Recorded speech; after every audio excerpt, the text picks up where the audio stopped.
If power reveals who we truly are, then what happens when we become gods? We think we are in control, that our mind is ours, our body is ours, our choices free. But Akira tears through that illusion. What if yourself was never really yours to begin with?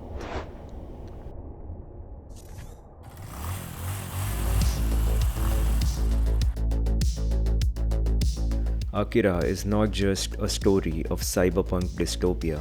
It is a descent into chaos, a horrifying meditation on power, the fragility of identity, and the inevitable collapse of the self. What does it mean to lose control? When does power stop being liberation and become a curse? Tonight we journal the void into the collapse of identity, the corruption of power, and the monstrous will lurking beneath the skin.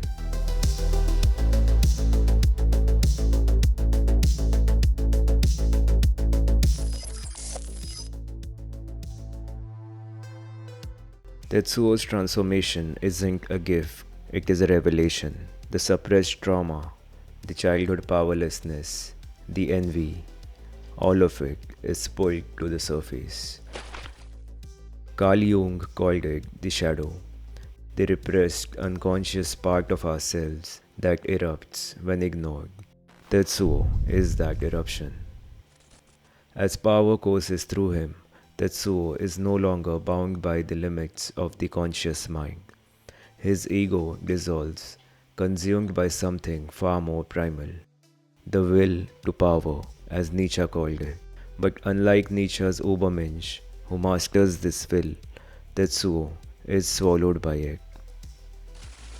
This is not evolution, it is regression, an infantile psyche unleashed with godlike force.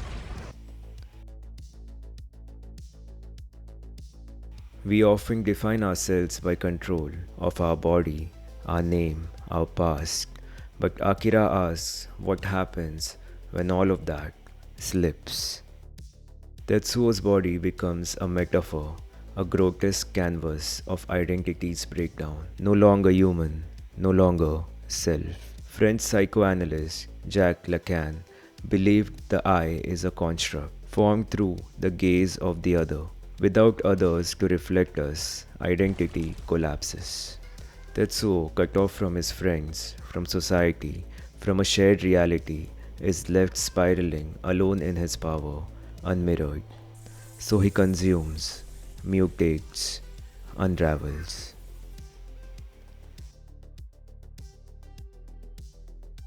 Tetsuo isn't the only thing breaking down, so is everything around him.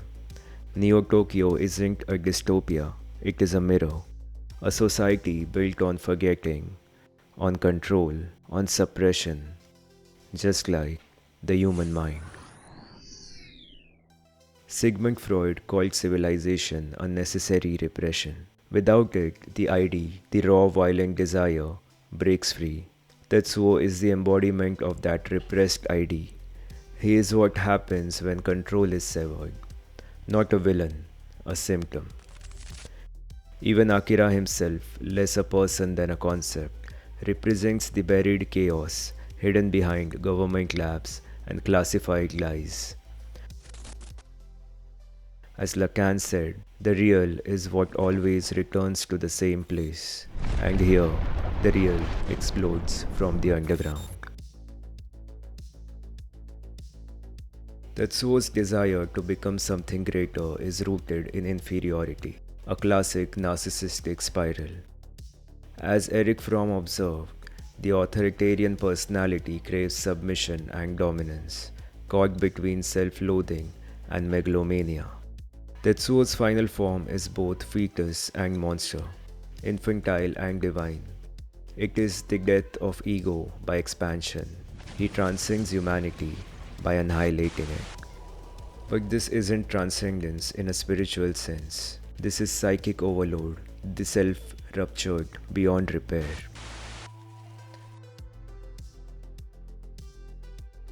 In the end, Tetsuo disappears into a new universe. I am Tetsuo, he says one last time. But it is no longer a name, it is a whisper into oblivion. Was it evolution or just an escape? Was he reborn or did he finally vanish, consumed by everything he could never control? Akira does not give comfort, it does not offer hope. It asks what lies beneath the illusion of self, and when the flesh peels back, what stares back from the void. The answer isn't clear, but it should disturb you.